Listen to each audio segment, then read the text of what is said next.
Okay, welcome. We are live. We are here for Midrash on the Parashah with Rabbi Dr. Samuel Lebens. We're very glad to be back. We are, of course, in this class going over midrashim on the weekly Parashah. And this week's Parashah is Lech Lecha, which, that's a good one. So very much looking forward. So without further ado, Dr. Lebens, please. Hi, everybody. I hope you're well. So, yes, Parashat Lech Lecha, we're beginning this week. And what I want to do in this week's session is a close reading of some verses in the Parashah. And then I'll move into a midrashic key. And I hope this will make sense once I've done the maneuver, and we'll see what comes of it. But in order to get the close reading, I'll even share the handout with you briefly on the screen. Everyone can see the screen? My screen? Yeah? Good. So that's the handout that you can also get from Noah if you so want it. We're going to be looking at these verses, chapter 12, verses 11 to 17 to begin with. And it's a strange and disturbing incident in the Parashah. Just to get our bearings in the book of Genesis, the first 11 chapters of the book of Genesis discuss the creation of the world, its evolution and decline into moral depravity, the flood, and then the repopulation of the world. That entire story is the story of all humanity. But from chapter 12 onwards, the Bible focuses in on the story of one particular people, the Jewish people, the descendants of Abraham and Sarah, who at this stage in the narrative are called Avram and Sarai, because God slightly changes their name later on in the narrative. Now, the strange and disturbing incident I want to focus on has to do with they're arriving in the land of Israel, having been told to go there by God. They arrive in the land of Israel and there's a terrible famine. So they decide to descend to Egypt to save their lives, ostensibly. And here are the verses we're going to look at. And as I said, I want to look at these with particular precision and closeness. So it says, Vayehi ka'asher hikriv lavo mitzrayma vayomer el Sarai ishto. Don't worry, I'll translate it in a minute. Hineina yedati ki isha yafat mar'er at. So it says, it was when he was going down to Egypt, and the he here is Avram. It was when he was going down to Egypt. He said to Sarai, his wife, behold, now I know that you're a pretty woman. Now, the midrashim, as you can imagine, already want to go wild on this verse. What, did Avram not know that his wife was pretty until now? Had he never looked at her before? But I think, if you want to stay at the pedestrian level of the reading of the verses, what it means is that Avram notices something in Sarai that perhaps he hasn't noticed before, which is the extent to which is conventionally beautiful. For the first time, Abraham has to look at Sarah as an object of other people's desire, because as you'll see, he's scared. He says, "V'haya ki yiru otach hamitzrim v'amru ishtozot v'hargu oti v'otach yichayu." I'm afraid, basically, he says, he doesn't say the word fear, he says, and it shall be that when I go down with you to Egypt, they will say, this is his wife, and they'll kill me, and you, they'll let live. Imrina achotiat. So he hatches a plan. He says, say that you're my sister. Lama'an yitavli ba'avurech. And then think, for the sake of things going well for me, things will go well for me on your account. V'chaita nafshi biglalech, and my soul will live because of you. Vayhi kavo Avram mitzrayma, vayu mitzrim et ha'isha ki yafa hi ma'od. And it was that when Avram came to Egypt, they saw that the woman was pretty, very pretty. Vayir oto sarei Pharaoh, the ministers of Pharaoh saw her. V'yahalalu ota el Paro, and they praised her to Pharaoh. V'tukacha isha beit Paro, and the woman was taken to live in Pharaoh's house. Ula Avram hitev ba'avura, things went well for Abraham, or Avram as he was then known, on her behalf.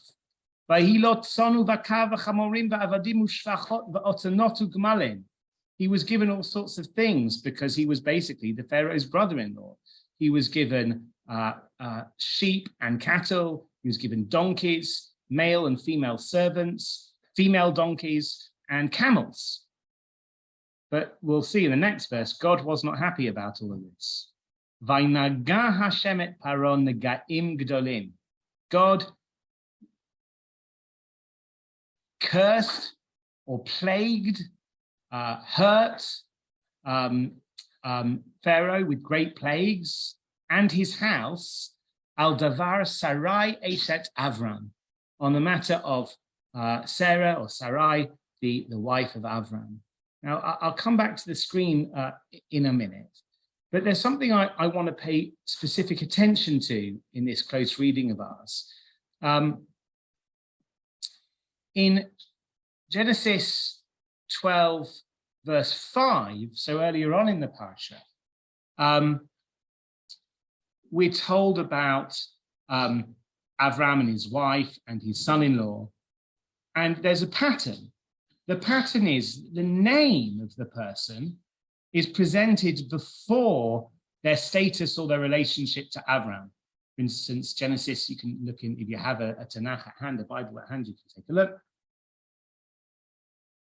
Genesis chapter 12, verse 5, it talks about Avram, and it talks about Sarai, his wife, and Lot, his nephew. So Sarai, his wife, Lot, his nephew. The idea is the name comes first, the status comes second. Sarai, his wife, name then status. Lot, his nephew, name then status.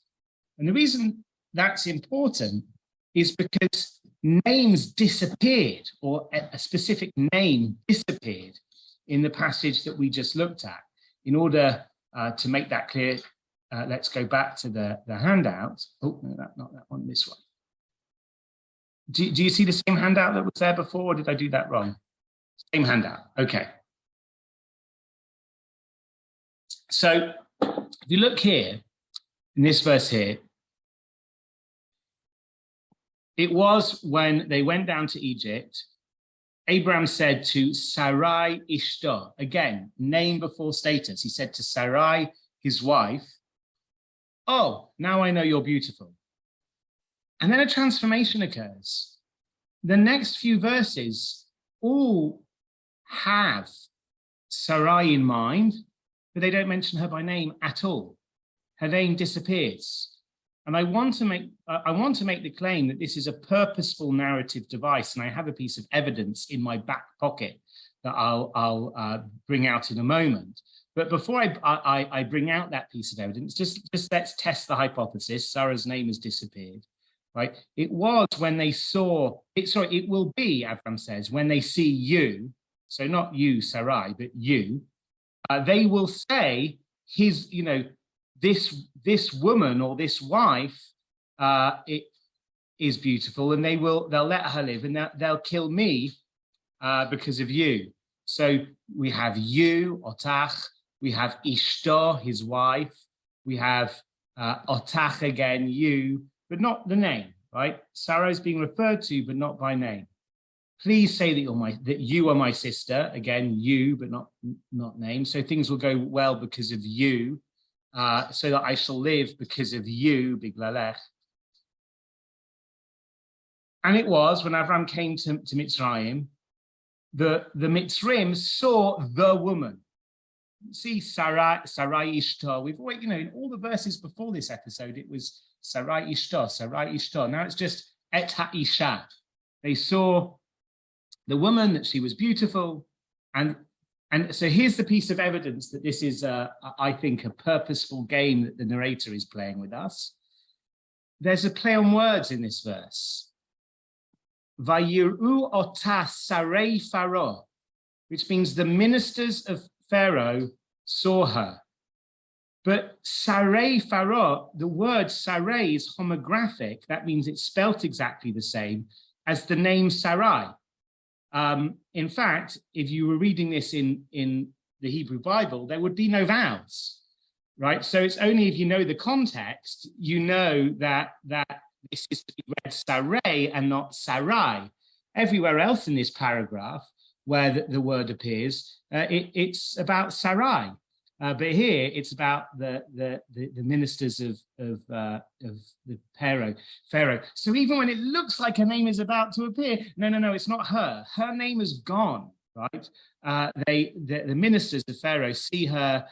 They praise her beauty to Pharaoh. The woman is taken to the house of Pharaoh, right?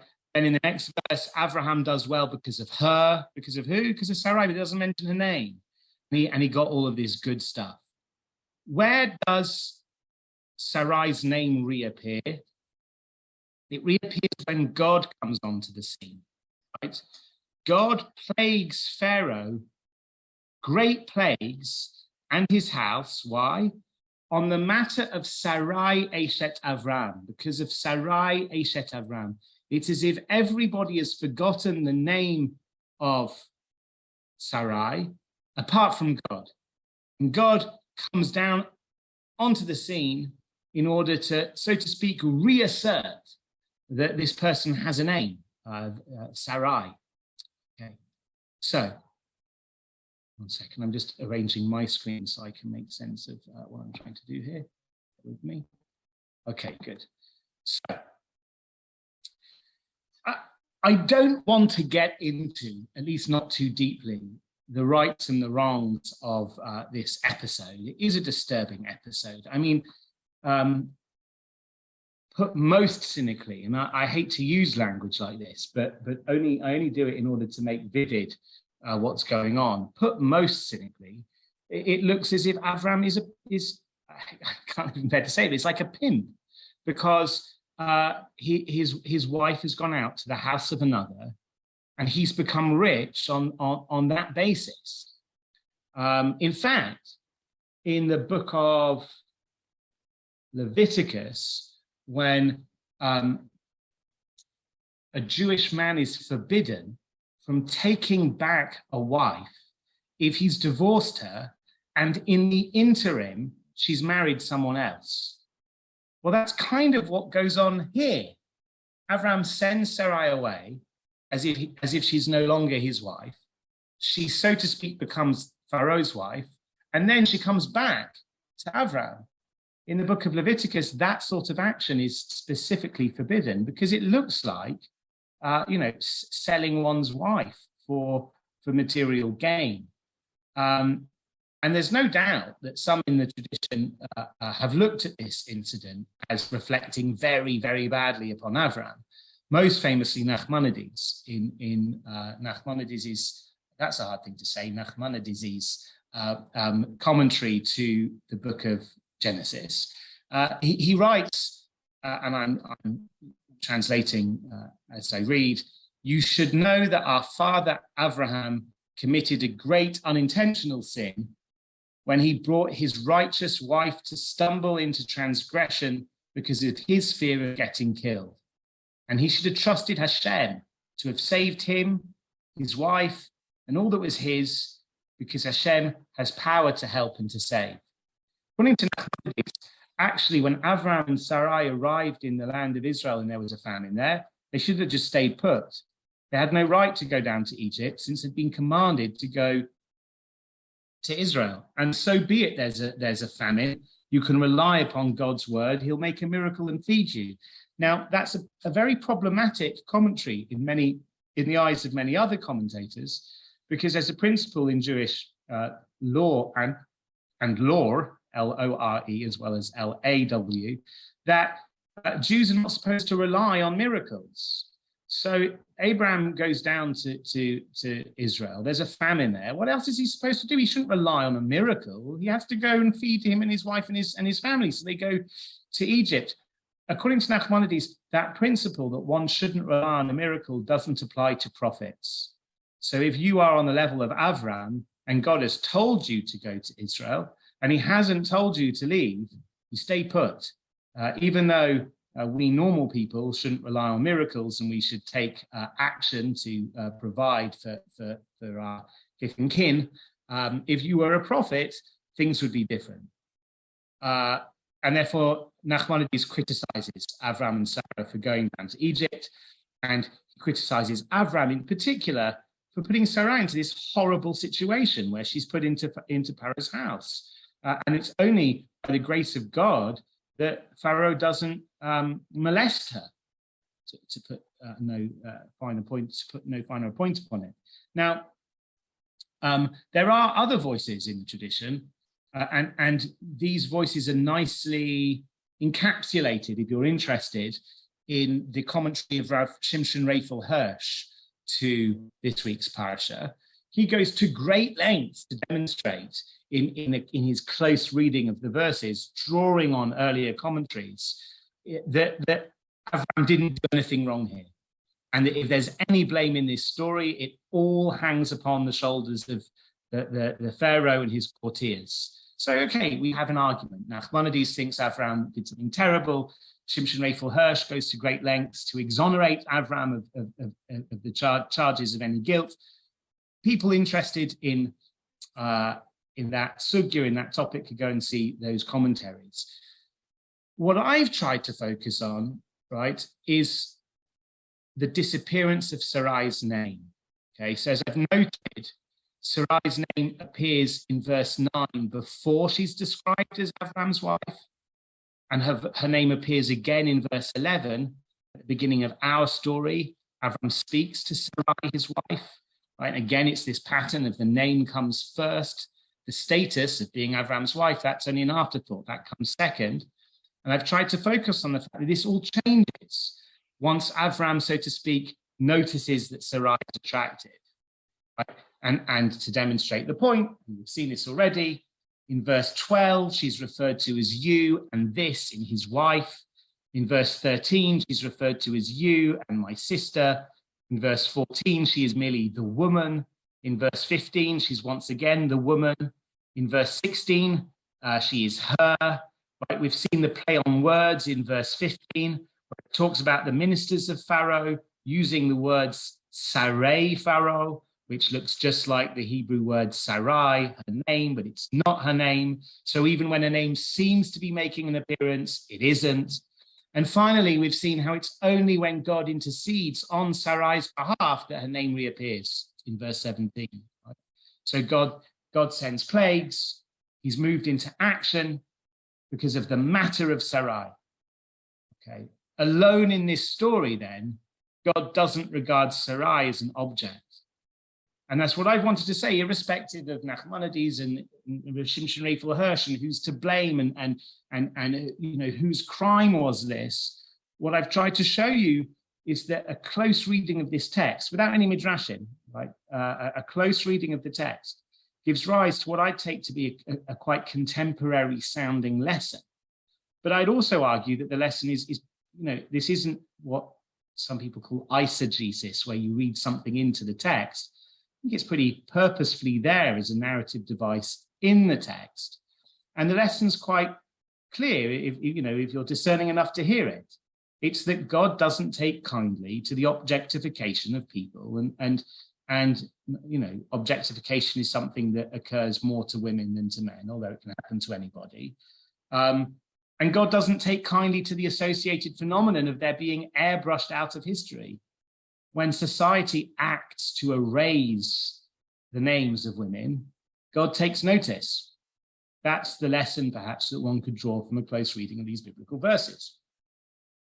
But then I want to say, and I told you when I started this class, what I want to do is start with just a very simple close reading of Hebrew words in the Bible.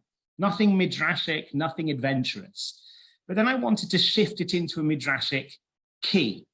And that's what I'm going to do with our next source. So let me share with you again the screen, and we'll look at the handout again. Okay.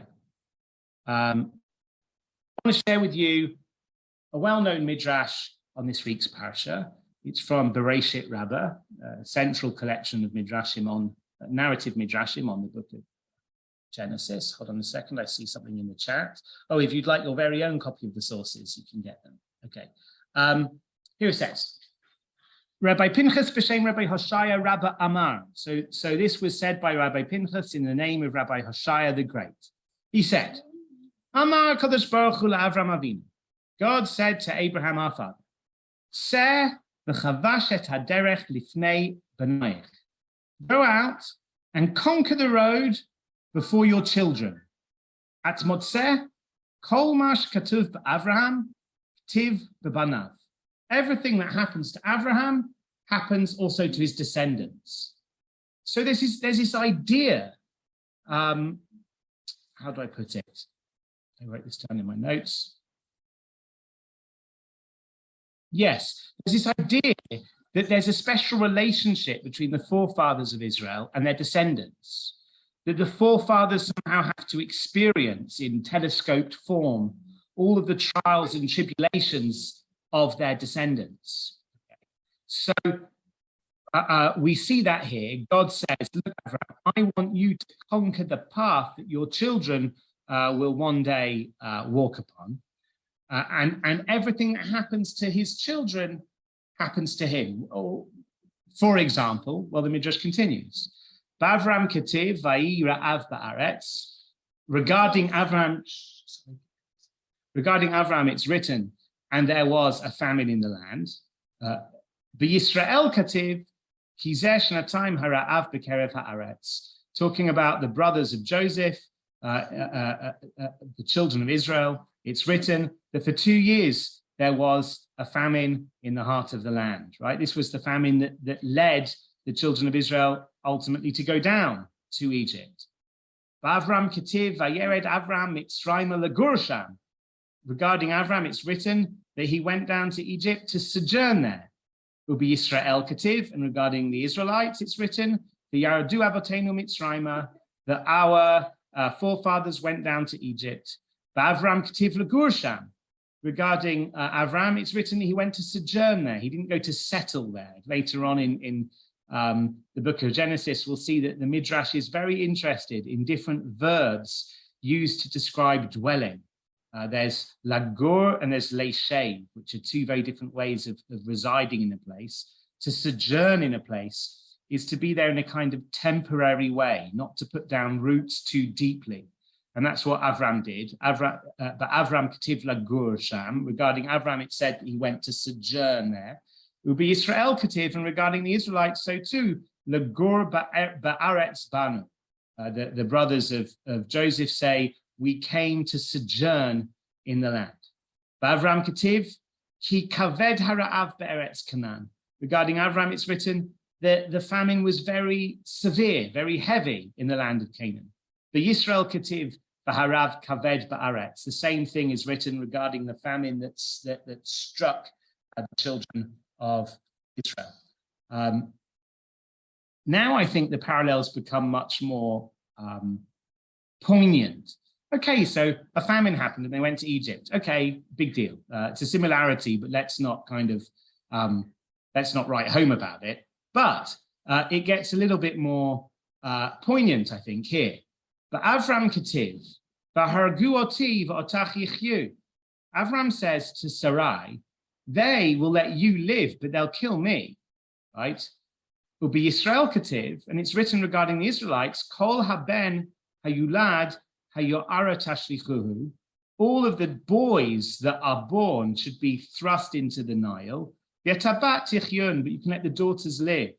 So Avram and Sarai are experiencing a certain form of Egyptian oppression that allows the women to live, although of course they're subjugated too, and I imagine they would be taken as maidservants to Egyptian men, but they are allowed to survive, to live, if you call that living, and the men are killed. That's the particular type of oppression that Avram and Sarai have to face, and that's exactly what what manifests in the lives of the Israelites in the beginning of the book of Exodus. Avram Ketiv, Avram Kaved Ma'od B'mikneh. It's written regarding Avram that he became very wealthy in Egypt, and indeed he left with great wealth. And likewise, it's written regarding the Israelites as they left Egypt, V'yotziem b'kesev v'zahav. They left with gold and silver. That's from the book of Psalms, but you can see it too in the book of Exodus. Okay, so stopping to share for a moment.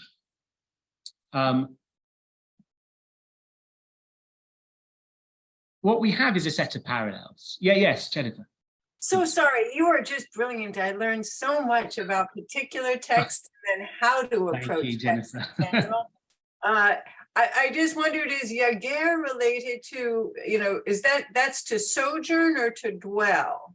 That's right. That would be Ger, the stranger, so to bring in any repercussions there, or?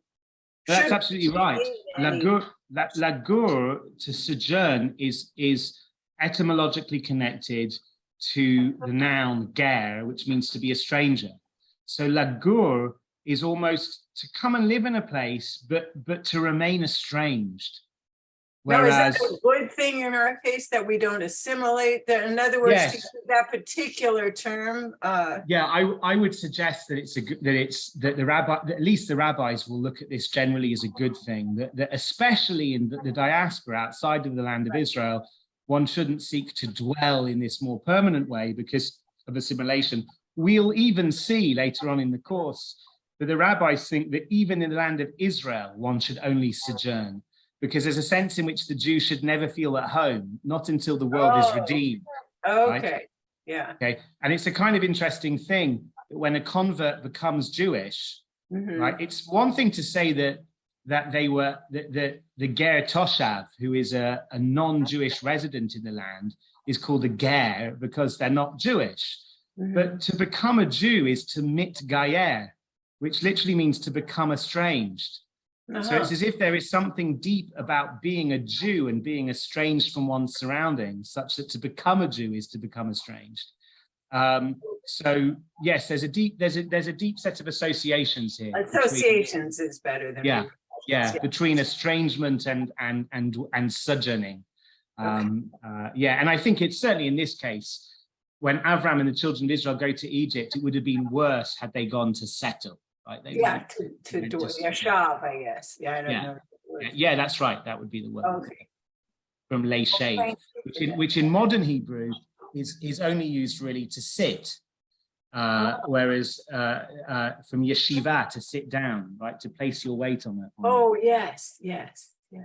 Whereas we tend to use the verb in modern Hebrew lagur for living in a place, which I think is quite romantic because it recognizes the Jewish situation of always being estranged. Efo tagara, like where do you live? It really means like where are you a stranger right now? Oh, I love that. Yeah. Okay. My pleasure. Okay, so what the Midrash has done, so far I've shown you a close reading of a small text in our Parashah in which Sarai's name disappears because she's objectified, and seemingly God doesn't like that, and he intervenes on her behalf. And then we've looked at a Midrash which draws tons of parallels between the story of Avram and Sarai and the story of their descendants, right? We have this Egyptian misadventure in the case of Avram and Sarai, and we have the story of Exodus from Egypt. And the parallels, I've only quoted some of them. The Midrash is longer. I elided details, right? They're too numerous, really, for it to be a coincidence. Avram and Sarai descended to Egypt due to a heavy famine. The Jewish people descend to Egypt because of a heavy famine. Whilst in Egypt, Sarai is terribly mistreated. She's rendered a prisoner in the house of Pharaoh. Likewise, whilst in Egypt, the Jewish people are rendered slaves in the house of bondage, Beit Paro, the house of Pharaoh. Avram is scared that the Egyptians will kill him, the male, and let Sarai, the female, live. In the latter story, the midwives are commanded to throw male babies to their deaths and to save only the female babies. And eventually, in both stories, they leave with great wealth, right? So the two stories run in tandem. And as I said already, there's this idea that you see at the beginning of our Midrash, in which the parallels between these two stories are not supposed to be a coincidence. Somehow the role of being a forefather is that they have to experience in telescoped form the trials and tribulations of their descendants. Conversely, you might think that the Jewish people at any given point in time are supposed to see a path through their own challenges in the narrative of their ancestors. So wherever you go in life, your parents have been there before. The phrase, as Nachmanides, I think Nachmanides coins it, but it may have been an earlier coinage, but it's certainly just a way of labeling this midrashic trope, which is Maisa Avot Siman Lebanim. The actions of the forefathers are a sign to the descendants, that there's this parallelism. And this needn't stop with the sealing of the Bible. Even in our own day-to-day lives, we're supposed to look at the trials and tribulations that we face as somehow analogous to various trials and tribulations faced by the Avot. But what I want to do to link the two things we've said so far together is, if we take this invitation seriously, it follows that any lesson that you can draw from one story will at least likely have something to say about the other story. That's to say, before we did anything midrashic, in our close reading of Avram and Sarai's time in Egypt, we drew a lesson about names, which is that God doesn't take kindly to the erasure of names. So then the kind of research question becomes, well, can we discover the same lesson lurking in the biblical description of our slavery and our salvation from Egypt? I view the Midrash almost as an invitation to read the stories in parallel, such that if you discover something about one story, well, see if it will fit on the other story. So the book of Exodus, obviously, is called Sefer Shemot, the book of names, right? So maybe it's not going to be hard to find some parallel here. And of course, the book is called Sefer Shemot because the book opens with a list of names. It's the names of the Jewish people who first went down to Egypt. But just like Avram and Sarai's descent to Egypt, which begins with their names, but which quickly unfolds into a state of affairs in which at least one of them has lost their name, right? The book of Exodus begins with a list of names, but what's striking is all of the people named are people who've actually died. They died in the book of Genesis, right? And then we're told about the massive growth of the Jewish people, and there are no names, right? The names emerge in the book of Exodus very, very slowly. We don't hear of the name of the father, for instance, of Moshe. It's just a man from the tribe of Levi. Later on in the book of the Bible, it is clarified that it was Amram. And we don't hear the name of the mother of Moshe. It's a woman from the tribe of Levi. And it's later turns out that she's also named in the Bible later on. It's Yocheved.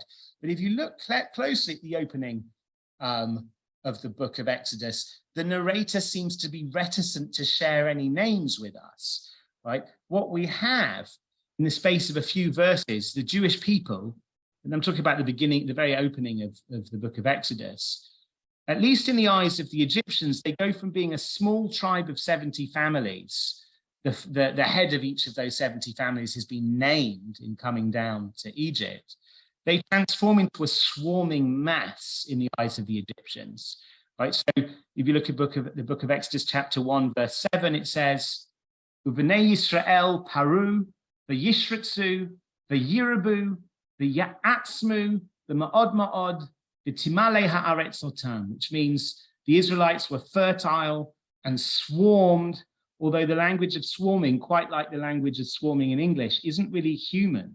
It's like insects swarm, right? And sharatzim, which is a noun taken from the verb here of swarming, is a noun used to describe insects. So they kind of swarm like insects or vermin, creepy crawlies. They multiplied and they increased very greatly so that the land was filled with them, right?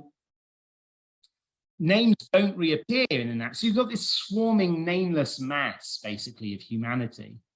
And names don't reappear in the narrative until the first act of rebellion, the first moment in which it's ambiguous whether they're Jewish or not, but I take them to be Jewish midwives. They're described as Hebrew midwives, and it could have been that they were Egyptian women who served as midwives to the Jews, or it could have been that they were Jewish women who were midwives. They disobey Pharaoh's genocidal orders. They don't throw the baby boys into the river. And in fact, they use the anti-Semitism of Pharaoh and his courtiers against them, because they say, you know, when confronted with their disobedience, why didn't you drown the baby boys? They say, oh, these Jewish women, they're like animals. They've given birth before we can even get to them, which isn't true, but it's something that the Egyptian anti-Semites will believe, because they're scared of these swarming, insect-like, you know.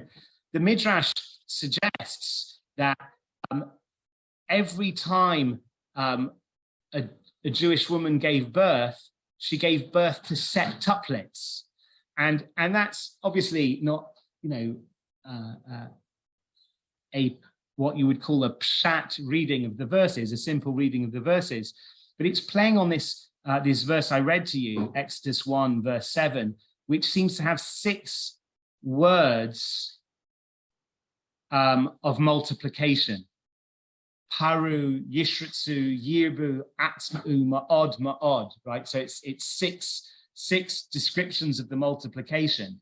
So they say, yeah, every time a Jewish woman gave birth, she gave birth to septuplets. She had 6 children in every birth. So you've got this swarming mass that's almost unhuman for its kind of massiveness. And you don't get a name until you start to see 2 women taking initiative to rebel. And their names are Shifra and Pua. According to Rabbinic tradition, that those weren't even their real names, which is interesting. Their real names were, according to midrashic tradition, Yocheved and Miriam. But that's definitely, again, not pshat. Okay. Now, in the second chapter of the book of Exodus, finally, God hears the cries, right? V'yishma Elokim et nakatam v'yizko Elohim et brito et Avraham et Yitzchak v'et Yaakov. But so God remembers the covenant that he had with Avraham, Yitzchak, and Yaakov. But remember, in chapter 12 of Genesis, when God sends plagues to the house of Pharaoh, he's not doing it because of Avraham, Yitzchak, and Yaakov. He's doing it because of Sarai, al davar Sarai eshet Avram. On the matter of Sarai, the wife of Avram, God acts on behalf of the nameless. So if you want to read that in, so here I'm now making up Midrash, but I am following the Midrashic precedent. I'm taking the Midrash's invitation to read the 2 stories in parallel. If you do that, then we know how to read this story. We got to read it through the lens of Genesis 12, and therefore we know that God didn't just remember his covenant with our ancestors. He also remembered the name of each and every victim of injustice. He remembered the name of every individual whose identity the Egyptians had sought to erase. Now, you see, the Torah makes it clear that the names of the Jews in Egypt, like the name of Sarai in the palace of the Pharaoh, their names were under threat. So now I want to share with you another text, another Midrash. Share screen. This is on your handout for those of you that have the handout. You can get it in the chat. So our last source here, it's from Vayikra Rabbah, the Rabbah series. So for each book of the Pentateuch, Genesis, Shemot, Vayikra, Bamidbar, Devarim, there is a Bereshit Rabbah, a Shemot Rabbah, a Vayikra Rabbah, a Bamidbar Rabbah, a Devarim Rabbah, but they're not all equally ancient. the oldest of these collections are Bereshit Rabbah and Vayikra Rabbah. And those are the two rabbahs that we've seen. So these are old narrative midrashim. Vayikra Rabbah here says, Rav Huna Amar b'shem bar kapara. This is a very well-known midrash. Rabbi Huna said in the name of the son of Kapara, Bishvil arba dvarim nigalu Yisrael mitzrayim. The Jews were redeemed from Egypt in virtue of four things. One, shelo shinu et shamam. They didn't change their names. Ve'et lashonam. They didn't change their language, so they continued to speak Hebrew.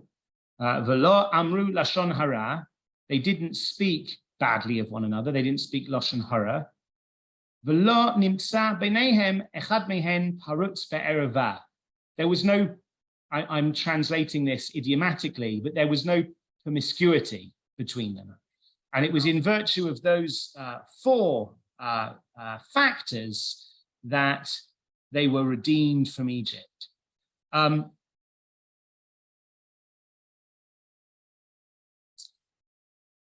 There's another version of that midrash in a much later source, the Midrash Lekach Tov, which is a medieval collection of it's a digest of older midrashim, and there are some things you find in this digest, that Midrash Lekach Tov, that you don't find in any other collection of midrashim, although we assume it wasn't made up by the editor. The editor was putting together, like I say, a digest.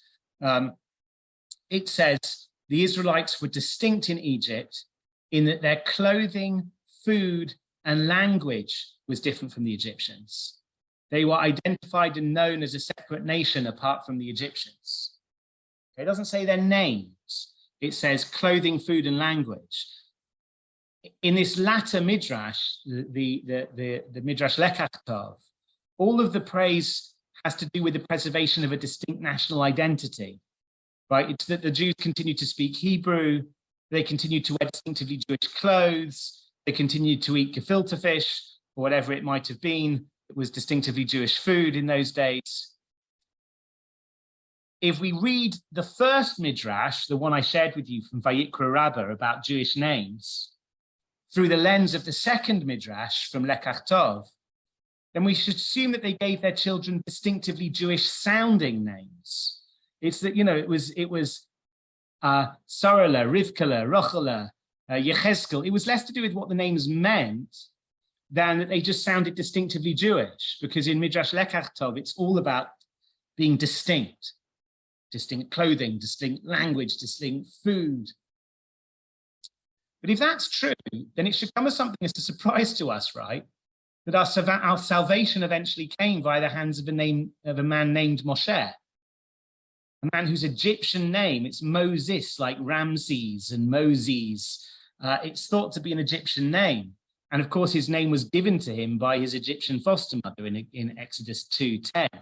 So if it's all about the distinctive sound of the name, the kind of Hebraicness of the name, then the fact that we're redeemed by Moshe is something kind of surprising. But then perhaps these two midrashic sources have a slightly different conception of what a name is and why it's important. For the latter midrash, which actually doesn't talk about names at all, it just talks about language. A name is just a sound. And that sound is a cultural artifact, right? People told me when I became religious, some people used to say, oh, you should change your name from Samuel to Shmuel. And I'm like, no, my parents, I've always been Sam, that's my name. But actually, it's the same name. It means exactly the same thing. Right? Shmuel and Samuel are the same name. The second midrash would care. It would say, yeah, but it doesn't sound distinctively Jewish. Right? The first midrash perhaps wouldn't care as much because it means exactly the same thing. Right? If your name sounds Jewish, then it plays a role in the creation of a national identity. But I would argue that the midrash we saw, Vayikra Rabbah, it did speak about language, but it spoke about language as something distinct from names, which Lekach Tov didn't do. I would suggest that according to the second midrash, it's not whether your name sounds Jewish that matters. right? It might sound Jewish, it might sound Egyptian, like Moshe's name. What matters is that you don't allow your situation to change your name. Why? Because a name isn't just a distinctive sound or a cultural artifact. Primarily, a name is something which picks out an essence. Okay. Well, that's very nice. Alana points out that in chapter 3 of the book of Exodus, Moshe's like very, very concerned about what name is he going to give to God that people will recognize God by, right? And actually, God doesn't find it so easy providing a name to Moshe, right? I'll be what I'll be, and he's quite evasive. Well, that fits hand in glove with what I want to say. You see, a name is supposed to point at an essence, and God's essence is always supposed to be somewhat obscure to us, right? You can see God's back. You can see God's back. You can't see his face and live. The word Shem is homographic with the Hebrew word Sham. It's spelt the same as Sham. The word Sham means over there. So it's like a name is a device for pointing at somebody. Now, there are different theories of names in the philosophy of language. Every sentence that I could ever utter about, let's say you, Jennifer, the way I would do it is I'd use your name and then I'd attach predicates, right? So, you know, Jennifer is smiling, or Jennifer is nodding, right? So you take a name and you attach it to a predicate. So every sentence I could utter about a person, first of all, it would be partial at best. Every description is partial at best, right? So in a sense, whenever I try to describe you, God forbid, I end up objectifying you to a certain extent because I put you in a box, I pigeonhole you. But the great thing about your name, when I take away all the descriptions, is it points to you, but it doesn't describe you at all. Just Jennifer. It points at you, but it doesn't do you the disservice of saying, you know, what you are and trying to delineate you. Ruth, Bark, and Marcus. Now, this is controversial. Some philosophers think that a name is actually a disguised description. When I say the name Jennifer, the only reason I'm able to make it meaningful is because I have some description of her in my head. That's one name. That's one theory of naming. A name is an abbreviated description. When you use a name, you have a description in your head. But according to Ruth, Bark, and Marcus, no. A description is something like a tag. It just points. It doesn't describe at all. That the Jews didn't change their names, it doesn't have to mean that they only ever used Hebrew sounding names. It means that despite the best efforts of their Egyptian slave masters, the Jews continued to see themselves as people. Their owners tried to erase their names, to erase their humanity, their personality, their subjectivity, to turn them into objects, something you can wholly describe. But the Jews, at least, in their own self-image, they refused to have their names erased. They continued to view themselves as people. They continued to hold on to that indescribable something that a mere name tags onto, right? So Jennifer, if I was to say every true sentence I could say about you, I wouldn't have exhausted everything there is to say. The name tags on to everything there is to you, even those things that I can't describe. It tags on to your essence. So this teaching about the Exodus story can perhaps shine our light back onto our parashah, right? And to its story about Sarai. Why did God remember Sarai's name? Well, we've been told why God remembered the Jews in Egypt is because they refused to change their names. So perhaps God remembered Sarai's name because she refused to view herself as an object, despite the best efforts of others to strip her of her humanity, to render her an object. She continued to hold on to her humanity, right? And again, what she's holding on to is that indescribable something that only a name can pick out. Like her descendants in her wake, she refused to change her name. So what I've tried to argue or I suppose I've tried to showcase, is that we have an amazing and exciting opportunity when learning Torah to engage with it on multiple levels. And what I did was I started by relating to it as a simple text without any adornment. We just read some verses in which Avram goes down to Egypt with Sarai, and we looked closely at those verses and at their own literary qualities, because sometimes Midrash is attacked for engaging in flights of fancy and ignoring the simple meaning of the verses. No, let's read the simple verses with I hope, a certain degree of literary sophistication. We did that. And then we went up a gear and we looked at a Midrash which suggests that the story of Sarai and Avram's misadventure in Egypt is supposed to be read in tandem with the story of the Jewish people's slavery and exodus from Egypt. So then I took that as a midrashic invitation to read messages from one story into the other, and even to read midrashim about one story as a midrash about the other. So for instance, we looked at a midrash which says the Jews were only freed from Egypt because they refused to change their name. And I used that, I took that midrash, which was ostensibly about the children of Israel, and said, well, maybe, you know, in the midrashic imagination, it could be read as a midrash about Sarai.